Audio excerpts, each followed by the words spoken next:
Welcome, ladies and gentlemen, to Tuesday Night Live podcast from the range with your host, John G. Johnson. Hello, guys. How you doing this evening? Happy Tuesday. Hope you're doing well. Looks like we got 7 people on here. Sorry I ran a little late this morning or this afternoon. I'm trying to get some stuff done. And all of a sudden, the bathroom break called, and I had to go to the bathroom real quick. So I hope you're hearing me tonight. Go ahead and somebody comment. Let me know if you can hear me okay. It'll help us out tremendously. So, good evening, good week. Hope everything's done well. Everything's good on this end. Working on a little bit of some stuff on the YouTube. We're working on a lot of stuff in our books. Want to tell you right about our books, and I want to give you one for free tonight. If you have not heard about us, I have some books on our YouTube channel. They're about grip, and they're about stance, and they're about trigger control, and they're about sight alignment, and they're about all the fun stuff in the world. And those books are 50% off from our standard retail price of $3.99. And if you physically want one of these books, I'm going to give it to you for free. All you got to do is put it in the checkout, put it in the cart, and put free book, and you get it for free. Now, if you want to add a few more in there to support us, we would love that very much. And you get them all at that $1.99 price, which is 50% off our retail value. And they are there to help you and support you. Most people tend to need to be able to visualize it, and that's what the YouTube channel is about.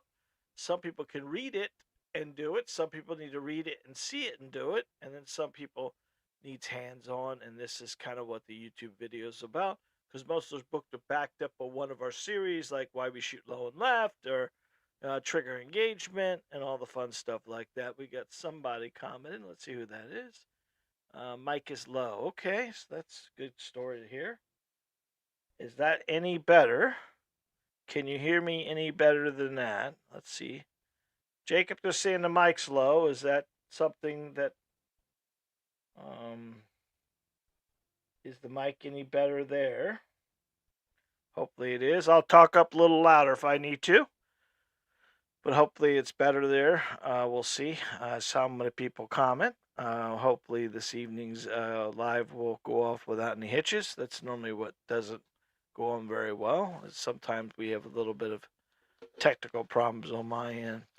So tonight we're going to talk about the game plans, or the overall low round count drills, and getting the most out of going to the range. Now I've got it on paper because I wanted to make sure I don't miss anything, but I wanted to give you 12 different tips that will help you understand the physical, what you're looking to do. Now, do me a favor, comment below if you don't, comment and let me know what your plan is when you go to the range. Now, I watch a lot of people who come to the range here, and a lot of them tend to don't have a plan. They just come here to buy 500 rounds and shoot them. And you kind of get in the point of, you can see where someone's going to waste ammo when they do something like that. So our job basically is to have a plan when we come to the range. So basically, I've laid out the plan that I want you guys to kind of work on.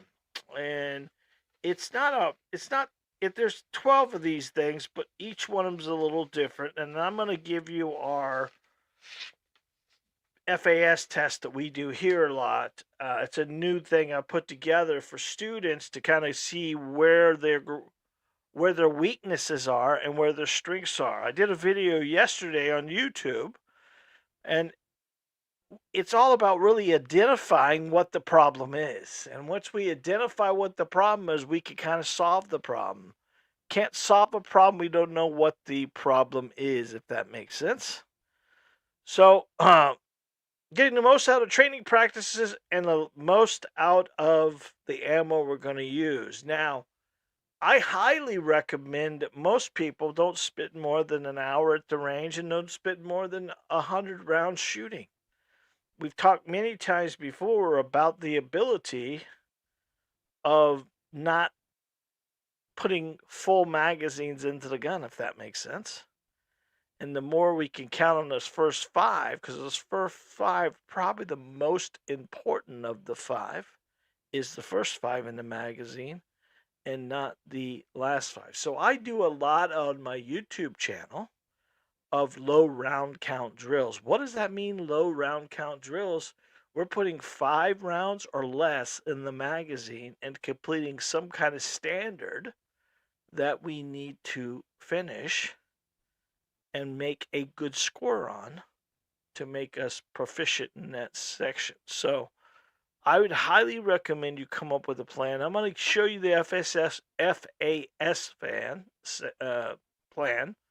This is a fundamental assessment system that we put together here that you're going to be able to download the targets below. And this is going to help us understand low round count drills and what to do with them. And we've done a lot of different drills. If you go to my YouTube channel and look through drills you need to know, there's a ton of them there that can help you understand what you're doing with the pistol. So number 1 I'd recommend is have some kind of plan, some kind of specified goal. Set each range sessions with a clear goal in mind, such as improving trigger control. If you know that's one of your problems, then we need to work on trigger control. It's hard to work on everything at the same time. Now, in real life terms, we have to hold the gun, we have got to control the gun, and we got to press the trigger. All 3 of those need to be done each time we engage a trigger. We could specify one or the other to be the important thing of the day. Like a slow, continuous press is better than pulling the trigger and jerking the gun. So we want to work on one thing at a time. And as we work on one thing at a time, we start circling in the wagons and getting to understand that, well, this is my problem part right here, and I really need to concentrate on that. In using small drills, small targets, 3x5 cards, how many of you use a 3x5 card at the range? Wow, that's as green in my hand, but it looks yellow on the screen. It's kind of crazy. This is a great target. These can be bought at Walmart. These can be bought, and you don't need fancy targets. Because check this out. Not only is this 3 inches by 5 inches, but if I put that in the center of my chest, that's a pretty good target to shoot at. Or you could do a 3-inch paper plate, a 6-inch paper plate like a pie plate, or you could do an 8-inch paper plate, dinner plate. And those are good target bases to have as well. But check this out. How about if we took this and folded it in half? Well, now what do? We did a 3 by 3 maybe? 3 by 4 maybe? 3 by 5? And then what if we did this?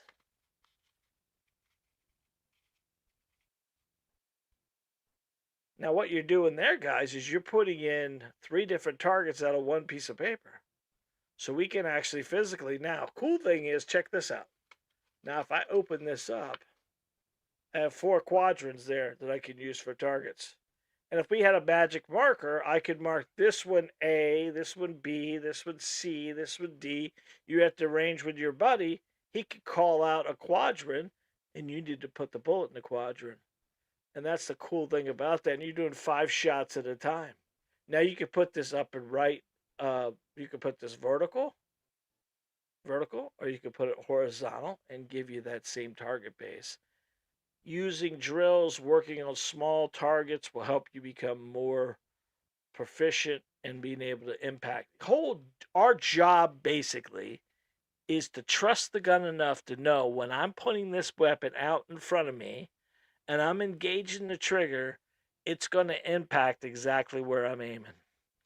And we need to really work at it. Be honest with me. Go ahead and comment below if you would like. And tell me, are you hitting where you're aiming or is it impacting low? If it's impacting low, you might be looking over the pistol. You might be looking over the pistol to the front post. Or you may be doing that as well as pulling the trigger. How about the duck your head guy? Instead of you keeping the gun up in your line of sight, you're ducking your head. Instead of using your waist to aim the gun, you're trying to use your head to aim the gun. Using your wrist to aim the gun is not going to work either. So there's a lot of different things you can do. You just got to make sure we're trying to identify what the problem is I'm having.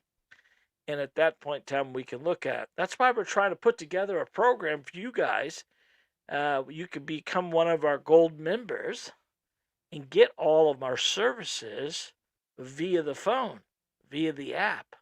And we're looking for 10 or 12 students that want to sign up for that.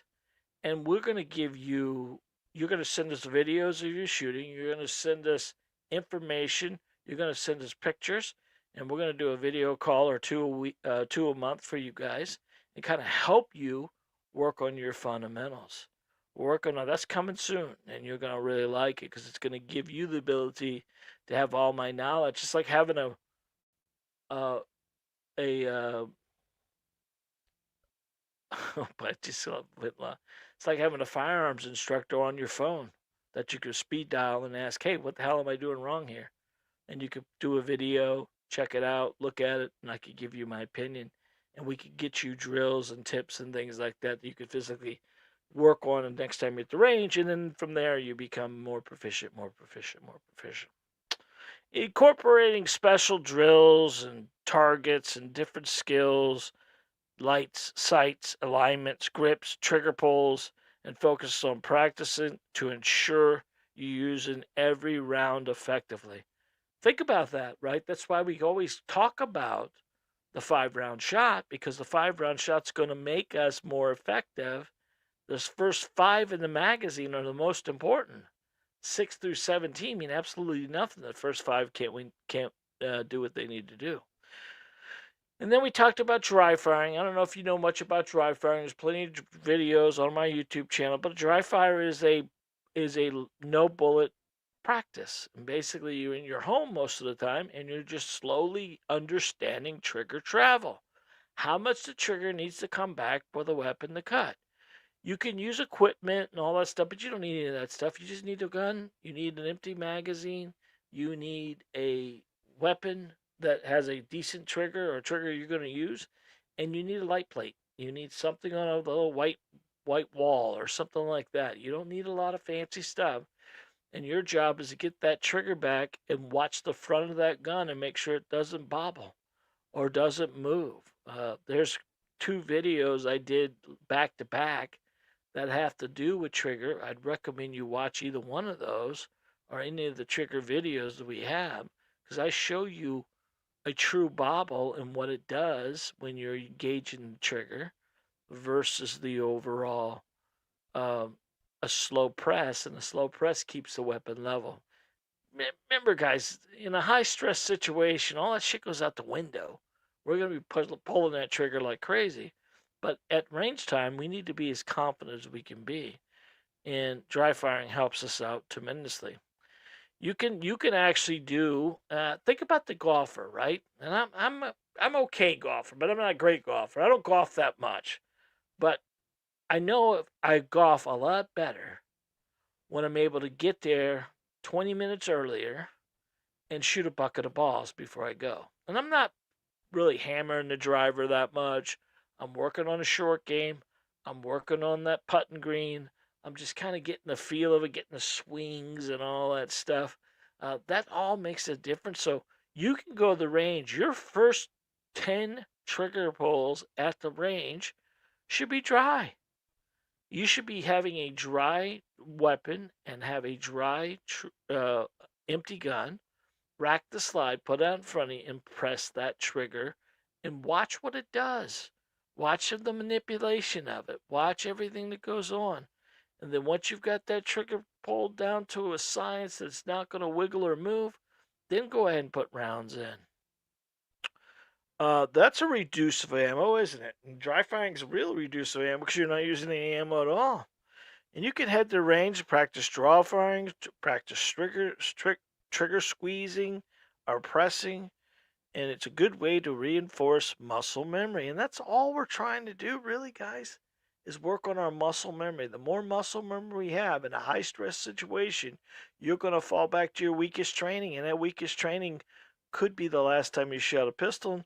And that may be a good comment to make down below. When's the last time you were at the range? Was it this week? Was it last week? Was it 3 weeks ago? Or was it last month? And if it's last month, well, you better start working on that a little bit. You better start working on that a little bit. I know it's expensive to come to the range, but it's part of your job. It's a job of yours. Your job is to become your first line defense, and range time is what it takes.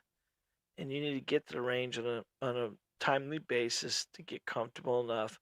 Because when shit hits the fan, we need to fall back on that good training and the last time we shot versus 6 months ago or a year ago. I have people doing concealed carry classes. They come to class and I ask every one of them, when's the last time you shot a pistol? In the average group class, which is Wednesday nights, these are people coming in just barely getting started. Most of them have maybe the last class we had 14 people in, and we took the average of people who. There was a guy who shot in class 2 weeks ago. Doesn't mean he shot good. He just shot 2 weeks ago, and there was 3 women in that class that never shot before, and they're all getting their concealed carry. So that's why when we do concealed carry class, we always offer some kind of upgrade to move it to a training class. Because I feel that getting comfortable using the weapon is important as anything else. Focus on fundamentals. Concentrate on every shot rather than just firing downrange in some kind of methodic blah blah blah blah blah. Pay attention to the stance. Pay attention to grip. Pay attention to breathing. A lot of people surprisingly go to the range and hold their breath. I'm in class and I turn around and look at this lady and she's red in the face. So I don't know if she's having a panic attack or what the deal is, because I deal with a lot of people who are new to shooting. But then I got to remind them, breathe, dummy, breathe, because they hold their breath during a shot. And hold your breath during 5 shots doesn't seem like much. Unfortunately, they're trying to juggle everything else on top of the fact it's kind of uh, you know, a little intimidating in there, and they tend to get red in the face really quick there. It's really, guys, if you really think about it's quality over quantity. And that's kind of one of those deals. You catch most people going to the range. If you're over 100 rounds in the back, like in other words, you've gone back and you take 100 rounds back there, and you have pulled the trigger and you pulled the trigger 100 times, you should go home. I know I sell ammo for a living and I know I sell range time, but sooner or later you can imagine you're going to lose your strength and power. Just like golf, when we talked about golf earlier, if I was to get 18 holes in, and then all of a sudden I was the big winner of the day and they pulled my name to get a free 18 holes, do you think I'm going to golf any better than the first 18? I would not, because I concentrated so much on the first 18 that the second 18 I'm going to not have as much luck on that. So that's kind of what we're looking for. We're looking for that quality over quantity. And slow down. How many people go in the back and bang, bang, bang, bang, bang? And remember, we have to level this pistol out and make sure that it's level before we engage the trigger again in range time, right? I'm not talking about defensive, self-defense, stuff like that. Most of you watch any of those self-defense videos that are on YouTube of the bad guy and the cop. They're not spending much time between each shot. You're putting 5 shots down range in a very short method. But at that point in time, they're not really using their sight system anymore. They're actually point shooting, which is something we need to practice as well. But if you take your time between each shot, you're going to be able to really focus on the fundamentals: grip, stance, trigger control, sight picture, sideline, and understand when I say trigger travel, or understand when I say 6 o'clock hold, and get that stuff focusing down. The more likely you're going to be more accurate each time you come to the range. Now you can work on speed. There's some speed things here. When you make progress, I think right off the bat we need to work on a good cadence that's going to work for me. And I kind of tell students about a second, second and a half, maybe 2 seconds between shots would be ideal. You know, you could go up to 2 or 3 seconds per shot. That's even better. But at a certain point, we get too far along. Even this, 30-ounce weapon out there in front of me doesn't seem like a lot of weight, but it can become a lot of weight.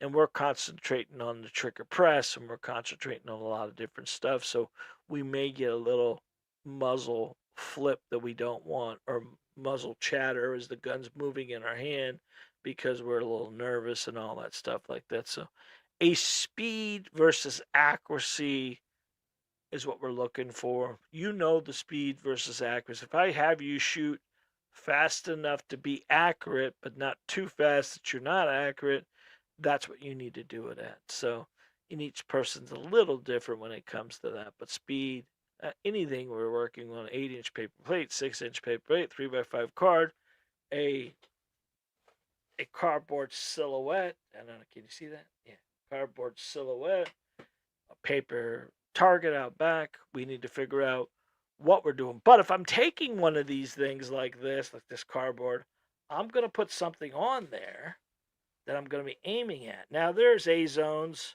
There's an A zone in the chest. I don't know if you can see that circle or not. There's a zone in the head. That circle that's in here, I think you can see that. I'm pretty sure you can see that. The circle right here, you still want to have something in there that you can aim at. So you could take one of these 3x5 cards and lay it right in there like that. And all of a sudden now you really tighten up your grips. Instead of aiming at the whole cardboard plate now, you're only aiming at the green box that's there. And that green box there would give you a better option. You're aiming smaller, missing smaller at that point in time. Too many people go to the range and aim at something this big and really don't have a focus point on it. And then they're hitting low and hitting high and hitting right and hitting left. It becomes so much more challenging for them than having a pinpoint accuracy. That's why in your range bag, you should have a tactical marker. And tactical marker is just a black magic marker, but we call them tactical markers for the joke of them. And you take that black magic marker and you circle a spot on that cardboard.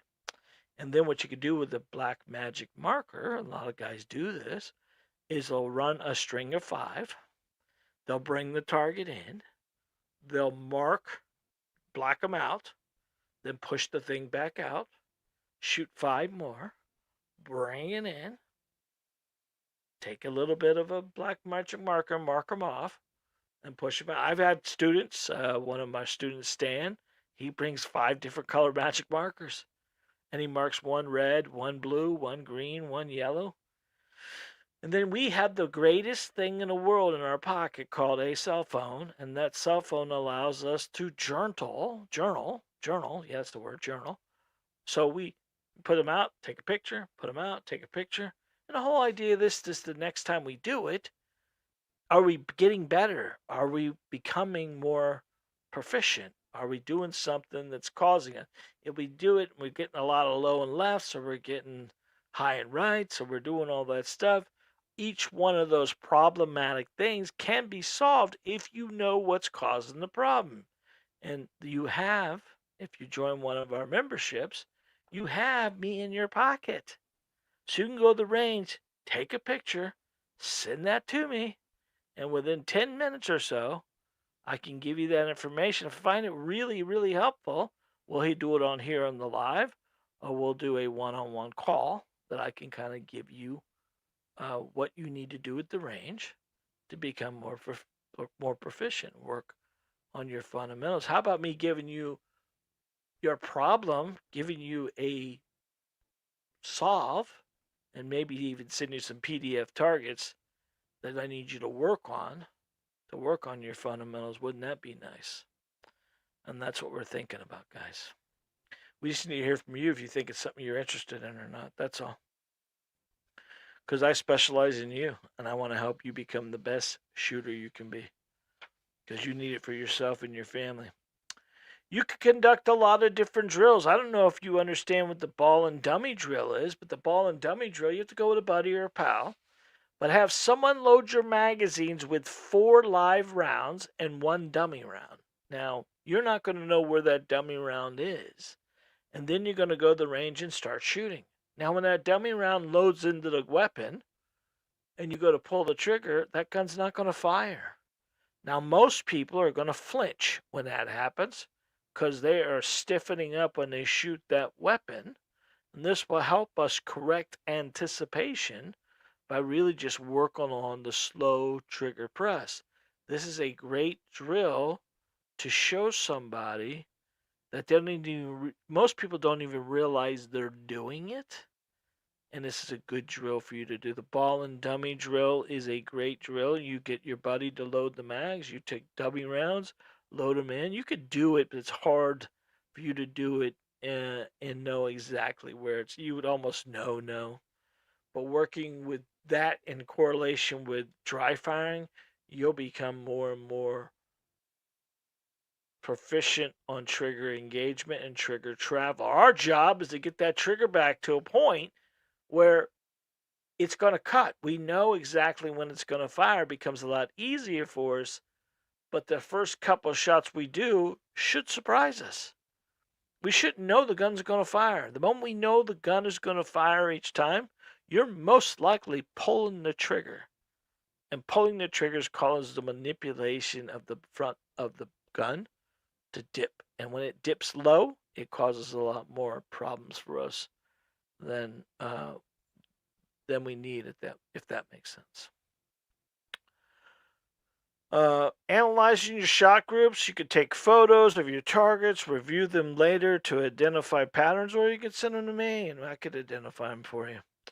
We did a couple of videos in our YouTube channel last year. Mr. Johnson, my son, made me the shot doctor, which I thought was a cool little deal. He took a doctor with a stethoscope, put my big fat head on it, and then we would take people's targets that over the weekend. I come in on Monday and I would identify what I thought was the problem, and then I would go and pull this up and do a video and tell you exactly what the guy was doing. And it's pretty easy when you start getting down to it. I'm going to do a video in a week or so and kind of go through. It's hard for us to every time I try to do a video where I'm going to show you what low and left looks like, I never shoot low and left. It's like one of those deals. So it's better off of us. We're taking targets from the back that we know people are having problems with, and we use those as our base, if that makes sense. But it's pretty simple if you really think about it. If you take a target, if you take a paper plate and you fold it in half, you still got the pie thing, right? And then if we aim at the 6 o'clock hole on a paper plate and we identify where the bullet's impacting. If the bullet's impacting low from where you're aiming, most likely you've got your head dipped or you've pulled the trigger, which caused the front to manipulate. If it's shooting high of where you're aiming, you are focusing on your front post only and not looking at your back post. If it's hitting right of where you're aiming, if you're right-handed, that means you're over squeezing with your right hand, or you are thumbing your right thumb into the gun by not having the proper grip. If you're left-handed, it would be to the left. If you're right-handed, to the left if you're left-handed, and to the right if you're right-handed. If you got the gun over your nose versus over your dominant eye, you could be shooting to the left if you're right-handed, and if you are left-handed, you could be shooting to the right. Our job is to marry the weapon and the eye together, and each one of these little things will tell us. If you're shooting low and left, that's most likely pull the trigger and anticipation at the same time. And if the bullets are all over the place, one's up, one's down, one's right, one's left, one's over here, one's there, most likely that's poor grip. You're not gripping the gun well enough, and the gun is not staying stable during the shots.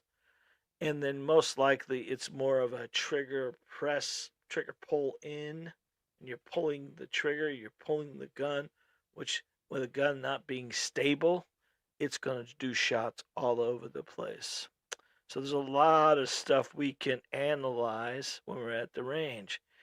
Incorporate different distances and target sizes. I kind of showed you the 3x5 card. I showed you a 3-inch paper, 6-inch paper plate. You can do an 8-inch paper plate. You can do 3x5, 3x5. You can do sticky notes. Then a standard target. Just gotta really think about what you're aiming at and the different distances. Never go to the range and start out at the longest distance furthest. I see a lot of people come here and they take the target and they all the way to the back, and they're impacting all over the place. We need to start somewhere. That 3-yard line, guys, is your bucket of balls. Come to the range, start at 3 yards, spend some time there, get comfortable, then roll it back all the way. Remember, small manipulations at 3 yards impact the bullet in different locations. When you are out at 30 feet or 40 feet or 25 feet, your small little flinch can cause it to be 1.5 feet off. So if you can't really do it at 3, what's the sense of doing it at 30? Our job is really not to just hit anywhere on the target. Our job is to be up in that center mass area and be in a 3x5 card.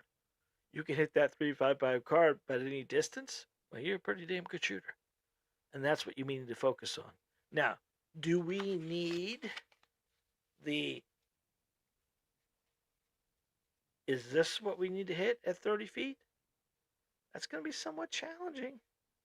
Can it be done? Most likely. Are you going to do it continuously? Probably not. But if I took this and I went, okay, how about if I did this at 30 and I did this at 3? Well, the 3 would probably be easier to do. And once you've got this consistently going and on and on and on, if you're able to hit this 5 out of 5 at 3 yards, well, you got good grip, and you got good stance, you got good trigger control, you got a good sight picture and sight alignment, got the gun over your domini, you're doing really well. But if you get 2 in here and 3 out, you shouldn't go past 3 until all 3 are in this, all 5 are in this continuously. And once you got all 5 in this continuously, then you can go back.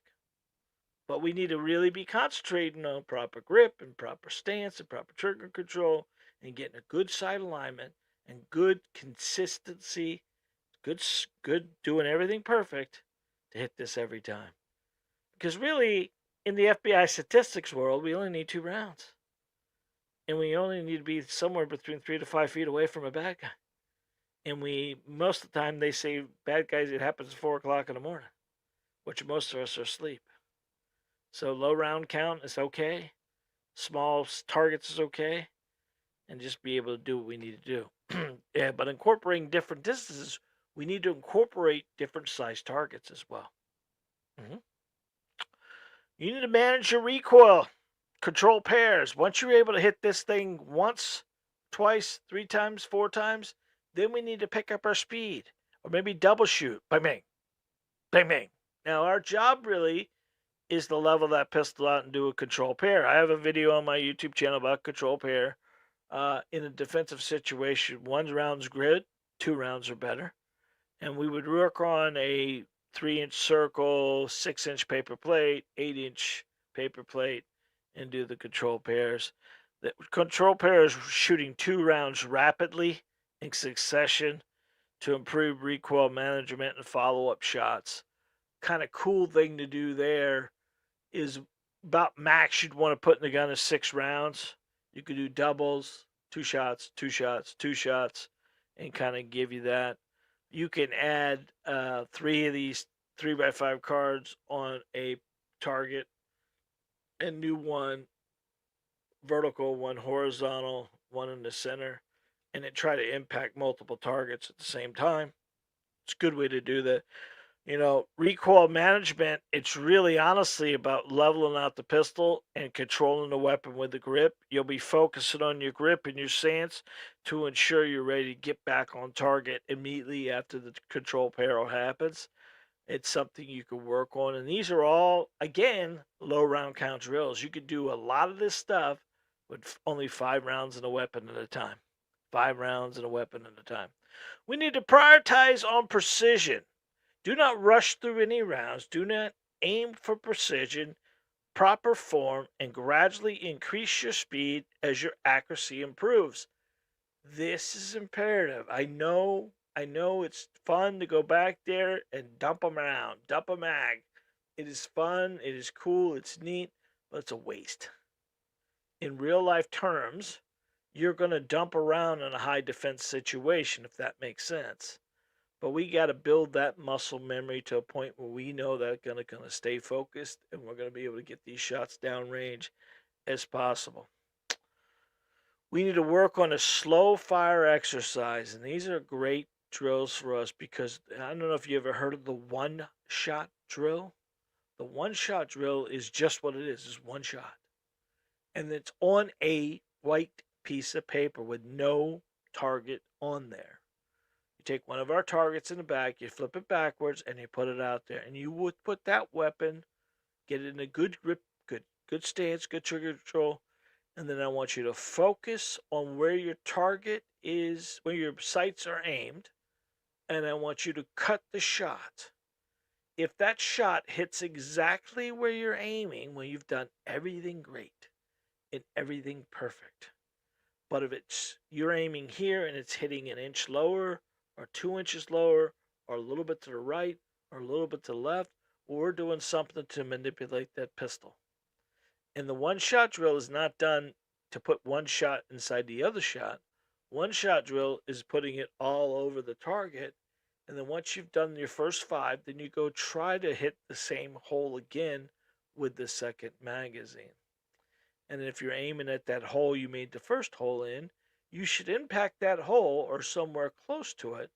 If you hit below that hole, you most likely are doing some manipulation of the pistol. And majority of the time, if you watch people at the range, it has to do with them bending their wrist to aim the weapon, or they duck their head to aim the weapon. And the moment you duck your head to aim the weapon, that's putting the gun in a weird angle. We need to have the weapon in our line of sight, and if we need to keep the weapon level, and we use our waist to aim the gun versus our wrist to aim the weapon. Slow fire exercise drills. There's another one called the line drill. The line drill is a great drill. What that is a piece of electric tape put in a horizontal line. I would recommend you put a white piece of paper back up, put the black line in your line of sight, and then try to hit that black line with a bullet. Now, if you're impacting the black line or a little above the black line, well, then that has a great, perfect trigger engagement. If you're hitting below the black line, you're doing some kind of manipulation of the pistol. And it's very hard to know what you're doing. But some people behind you could watch this when you go with a buddy. So that black line or the line drill, because once you've got your line this way, your horizontal line, and you're able to hit that on a regular basis, then we have a vertical line. And that vertical line should be where your eye is on your face. And between the horizontal and vertical line, that X right there is your natural point of aim. And if we can start impacting a natural point of aim, that means we've got the gun directly over our dominant eye. Majority of the people who stand with their feet shoulder width apart, bouncing on their knees, have got the gun over their nose. And if you got the gun over your nose, you're already shooting at a base. You're either shooting right or left, according to which eye you're using, obviously. So slow exercise fire drills are good drills to do. So we need to spend some time shooting our hollow points as well as our ball ammo. Ball ammo will work in a home defense situation. The United States military uses ball ammo all over the world. The Geneva Convention will not let war people use hollow points. They're using ball ammo. War is not for killing; it's for maiming. If that's a silly thing they say. And then if I hurt somebody in a wartime situation, it takes 2 men to carry 1 man. So war was about maiming more than it was about destroying life. So we need to practice with our weapon, practice with our holster, practice with everything we need to do. Now, a lot of ranges don't allow you to draw from the holster. We don't allow you to draw from the holster here because of our insurance, but we do offer classes for drawing from the holster, and there's some videos. What you need to practice, really, guys, and this will help a lot of people think I need to draw from the holster and pull the trigger. We can do that dry firing. Because there's 2 things we need to worry about. We need to have our elbow back, and we need to get it out of the holster. So we need this. We got to get this down, right? And once we got this down, we need to get this down, pushing it out in front of us. And once we've got this here and this here, then we physically got the system. And all we do is work the magic between them. Now you can dry fire from low and ready at the range, and you could shoot low ready at the range, and that's really the low ready is that bringing it up, because if I'm coming from my holster, my one hand's going to be up here anyways. And if you watch our video on there about how to draw properly, you come here, the 2 hands marry together, and then you're squeezing out here to get the gun in front of you. It's a lot easier to understand that method. Practicing the low and ready up to your line of sight, and then coming out of the holster elbow back, bringing it up just high enough to clear the holster, turning your wrist to bring the elbow down to get it out in front of you. Because really, if you think about it, if I'm going to get in a defensive situation, I'm most likely it's going to come from holster.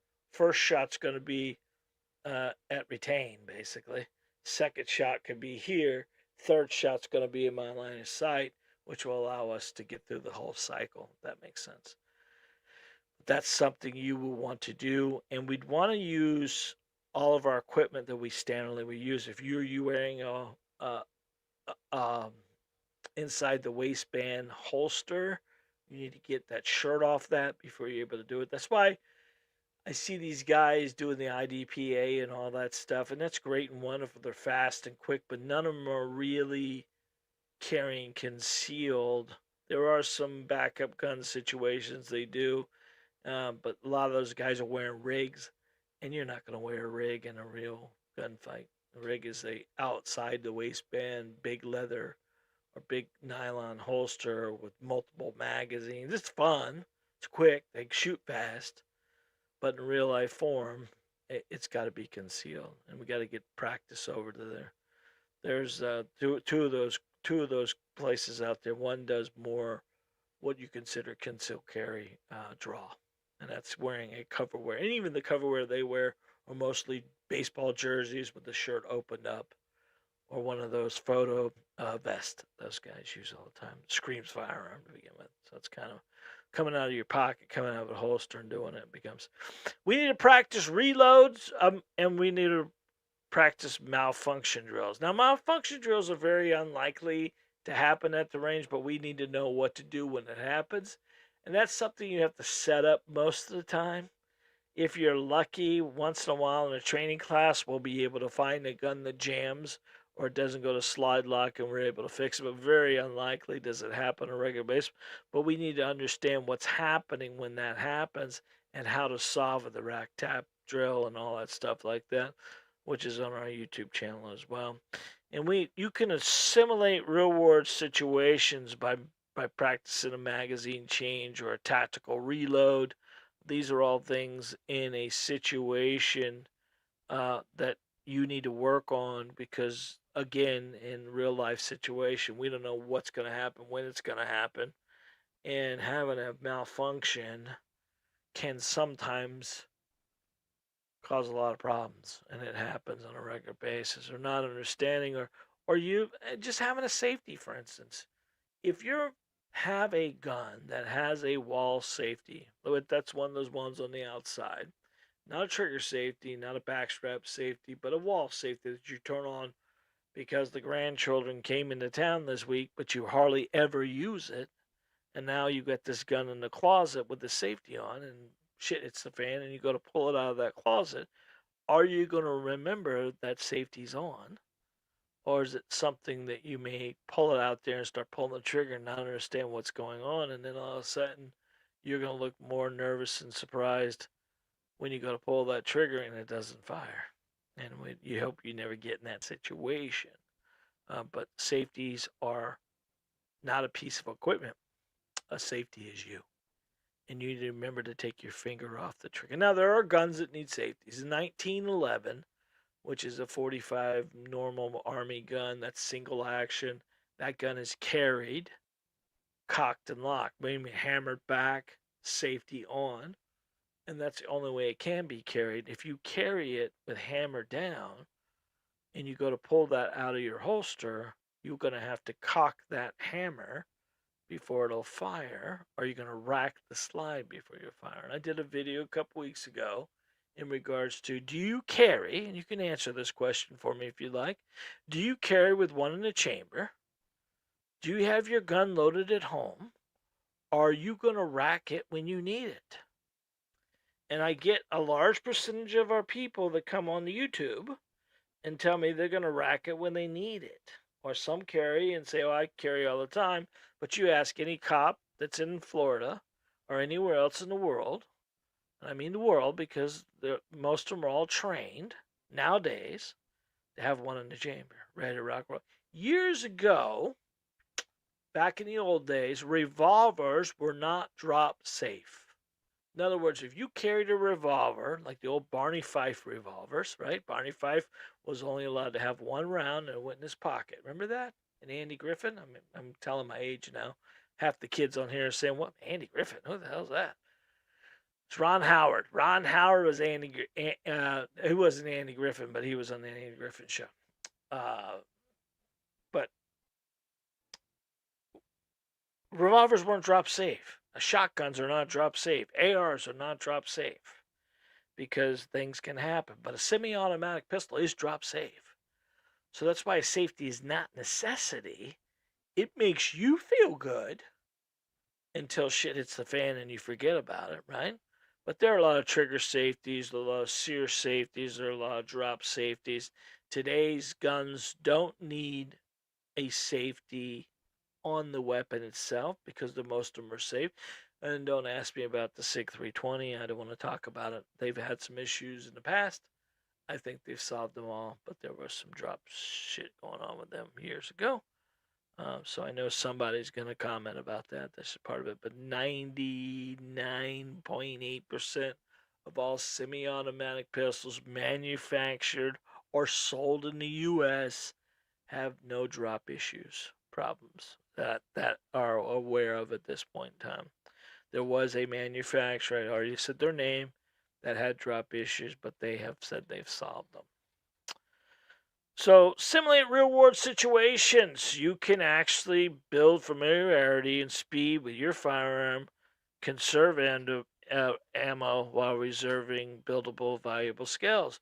One of the things we do here, guys, is kind of fun and it builds your skill, is we'll have a buddy system go in the back, and then we'll take the target, start it out at the 30 feet, and the student is not allowed to shoot until we call out, and then we're going to bring that target to them in a speed that we think is necessary, and we'll tell them to fire the 2-shot center mass when we call it out, and then we'll bring that target to them, and then now, and they'll shoot the 2 shots. Now, you want to add a little more challenge to that, we'll tell them now, and they can only shoot A. And there'll be a box with A, and then a box with B, and then a box with C. And that starts adding some real world situations to it and starts building your heart rate a little bit. And number 12 in this whole little thing is seek some professional guidance. I know a guy. I know a guy that can help you. If you want help, we're here to help you. Consider investing in training classes. I know this goes all over. I was telling somebody today that we have a large percentage of U.S., but we go Canada, we go Taiwan, Indonesia. I mean, they're all over the place, and people are looking. I don't know. I guess they replay it in or read it in our well, they voiceovers. I guess is what how they. I don't know how they get my information unless most of them speak English of some time or another. But Arabic, it's all over the place, and having the ability. We put these classes, we put this information together for you guys to support you in any way we can. It is a passion of mine. That's why I put those books together. You want one of those ebooks? I want to give you one for free. All you got to do is put free ebook in the descriptions below. I mean, when you put a book in the cart, you put free ebook. Now, guys, listen, those downloads are not instant. I get a lot of people calling me, "Hey, did download?" Wait a few minutes, it'll download, then it'll open up right. And it's best off to download them in a laptop or download them in a computer of some kind. Tablet would work too. Sometimes they don't work as well on cell phones, but you can download the stuff, and at the end of it, you go to free book. It's free book, not free ebook. Free book at checkout, and then at checkout at free book at that point in time, they'll put that one in the cart. It'll be charged $1.99, and the moment you put free book in coupon, it's going to take that $1.99 off. Now, obviously, we'd like you to buy a few more. It does help support our community here and support my family. Yep, free book, Howard. Free book, buddy. That's what you need to put. And then from that free book, you could, if you want to put a couple more in the cart, we'd appreciate them. What are the books about? They're about grip. They're about stance. They're about trigger control. They're about sight alignment. They're about all the stuff you need to know. We've taken each one of those subjects, instead of putting them all together at one time, we put them together. We put them together at a situation where I wanted to break down trigger to a point where it was just no questions about it. I wanted to break down all the other stuff that's available, the trigger, the grip, the stance, all the stuff like that, and give you the opportunity to understand them. And then in our YouTube channel, there are videos that correlate to those books as well. Kind of cool. So I wanted to show you one of our FAS tests, and I just started putting these together, and I just want to get you guys' opinion because you're on here, and we will answer questions and comments in a few seconds here, so just stay with me, and I'll give you an idea of the comments that are coming across here. We've got a few. So what I've done, guys, is I ended up putting together an FAS fundamental assessment system, which is a 5-shot 50-round thing. And basically, this is going to be in the descriptions below. And this descriptions below is going to give you the requirements. The drill breakdown is as follows. Now, this is the target. Now, I put this together just to kind of show you. And this is the target. This is on an 8.5 by 11 piece of paper. This can be produced if you had the ability to make it bigger. You could, but I don't have no way of shipping out bigger ones for you. But you can use this target base at 3 yards. So we're starting this target at 3 yards. And basically what we're doing is the object of this is to test your abilities now and test your abilities as we start working on your fundamentals. And that's the cool thing about it. So stage 1 is about precision shooting. And this is 2 magazines, 5 rounds apiece. And it's slow, deliberate string, focusing on alignment and smooth trigger press. scoring each shot for precision. There is no limit. There's no time limit. Now, the cool thing about this is with the FAS, we're giving you a journal page that you can make a copy of. And that journal page, what that does for us, it gives you a score. Each bullet is worth 1 point. And at the end of it, you're going to count all your points. And then we're going to work on the slow trigger press first and try to hit the target. And then we're going to work off a controlled pair. That's 2 shots per each.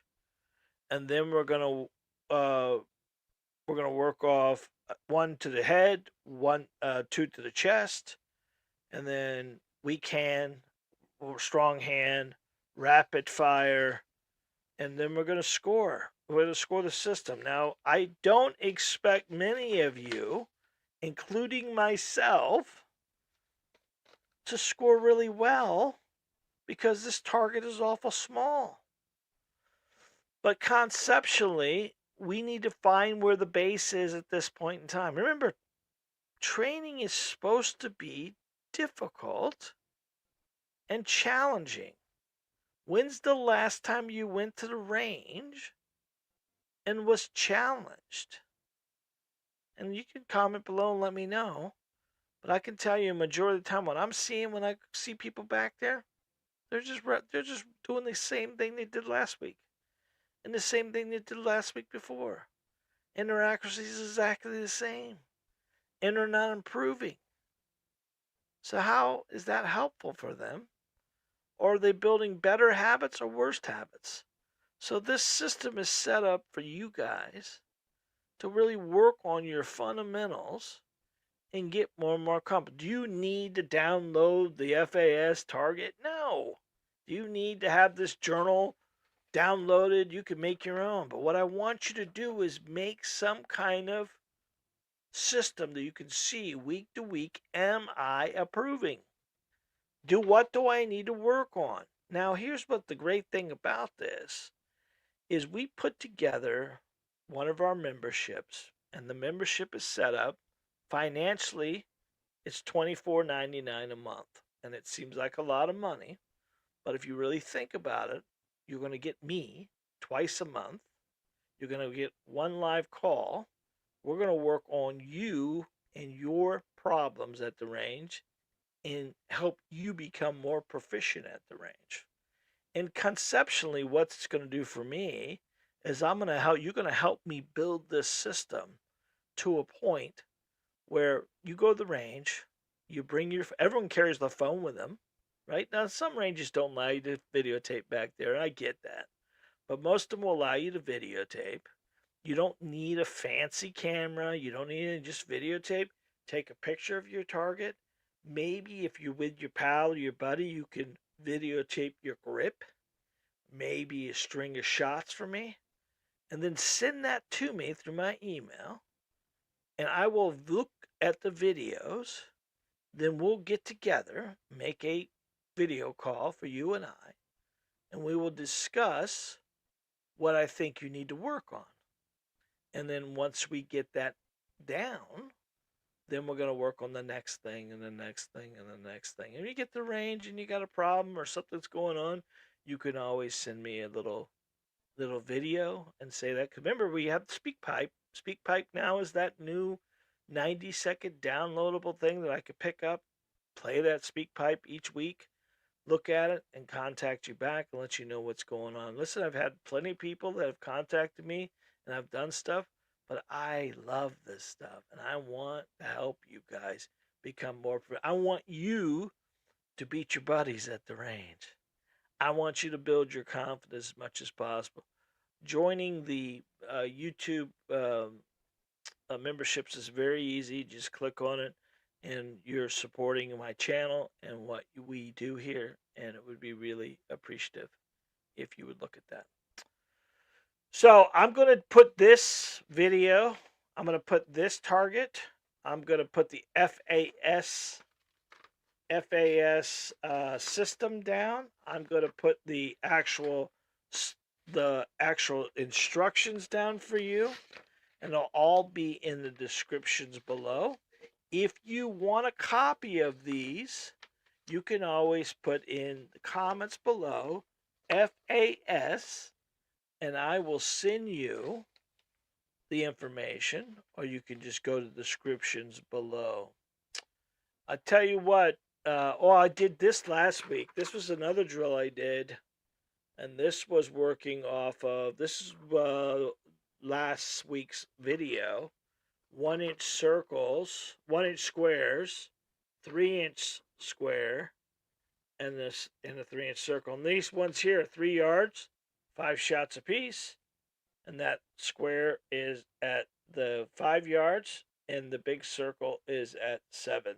So it kind of gives you that ability. And those targets are downloadable right from the videos that we're doing as well. All right. It's about an hour now. So I got a guy who asked how many minutes of dry firing a day. You know what? It's not about minutes. It's about quality, right? So if you're doing dry firing right, it's just as fatiguing as shooting a pistol, because we're really working on a slow trigger engagement. So I would recommend, instead of giving you how many minutes, buddy, I would tell you about the quality. I would say I wouldn't spend any more than 10 minutes, but in that 10 minutes, I would make sure that I was really, really, really tight, and making sure I'm really taking that trigger back as slow as my job. Your job is to know how much that trigger travels back through the weapon before it cuts, and you'll be able to feel that. Rack it, pull it back, rack it, pull it back, and you'll get that feel. Because our job, really, if you think about it, is we need to get that trigger back right to the edge, finalize our sight system, and finish the shot, and we'll be a lot more accurate that way than if we were to just pull triggers. So if you want a number, I would say no more than 10 minutes. I would make sure that I used a couple different, you could do a white wall dry. You put the gun out in front of you, white wall, which is a pretty standard trigger press, and work that through. There's the penny test. If you have a gun with a flat trigger, a flat rail on top, you could put a penny on top of the gun and press the trigger through. If that trigger stays that penny stays on the sight itself. Check out my video about the dry firing. There's the penny drill in there. It may have been in a short, I don't know, but you can see me doing it. And that's taking the gun and getting the trigger through with a Glock 19, which Glocks don't have a great trigger, but get the feel of that. You can do the pencil drill, which is a kind of cool deal. Make sure the gun's empty. Make sure there's no rounds in the gun. Go ahead and put a 3x5 card up on a wall. Make sure you get close enough when you engage that trigger. That pencil's going to poke out, and make sure the lead is sharp. It's going to poke the paper when you engage that trigger. And then you want to put it back out in front of you, and then engage it again while loading the pen in there, or the pencil. And that should be the same hole. If it's above the hole, below the hole, then you're doing some kind of pin pull. You're doing some kind of trigger press or trigger manipulation. So it's not the same press each time. So that's kind of a cool little, it's called the pencil drill. It's a cool drill, kind of gives you that stuff. And it really tells you how much, put that 3x5 card up there, that first poke is the poke where the gun went out the first time. And if you bring it out exactly the same place, it should be in the same hole, correct? But most of the time they're not. They're up and down. And that's kind of showing you you're doing something on the backside of this thing through your head or through the weapon. So it's not coming out exactly the same way. And Howard, it is free book at checkout. Free book at checkout. You're gonna put one of the books in our cart down below. And then from there, when you go to the coupon page where it says any coupons or anything else like that. It's got $1.99 up there. You put free book in, and then at that point in time, it'll take the $1.99 off, and you get it shipped right to you. Downloads take a little bit, so when you get that downloaded, just wait about 2 or 3 or 4 minutes, and you should be able to click the button, and it will download.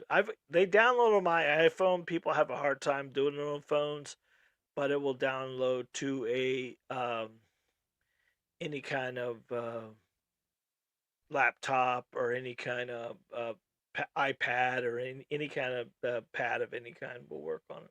And if you can't get it figured out by the end, I had to do one today with a guy. He just couldn't figure it out, and I ended up sending him the books myself. So it's kind of cool there. So I hope that helped you out, Howard. Mark, how you doing? Good to hear you, buddy. And Mark got it. Good, beautiful. All right, cool. I want to thank you guys very much for being here this evening. It looks like we stayed at a solid 10 throughout this evening. We appreciate you all being here each week. I hope I'm giving you some instructions that you like, and I hope you tell somebody about our channel. I want to make sure you look down as you're on your phone tonight and make sure you are subscribed to our channel. We have a lot of people who watch our channel. A large percentage, like 78% of the people that watch our videos are not subscribed. And it doesn't cost you anything to subscribe, but it helps us out tremendously. So if you have an opportunity, would you please hit that subscribe button? And if you hit the bell icon, anytime we upload a video or do a live or anything else like that, you definitely would be the first to know. All right, we got somebody else commenting. Let's go look down here. Russ, Rob, better. Okay, good. All right. Thank you, Russ. All right, anything else, guys? If not, I've got 3 words for you. God bless, be safe, and remember, you are your first line of defense. God willing, we'll see you next week. I love you guys very much. And thank you for being part of my team. If you want to know more about that training thing, you can always comment through our YouTube channel. And if you want to join through the memberships, we would appreciate that very much. God bless, and we'll see you next time. Bye-bye.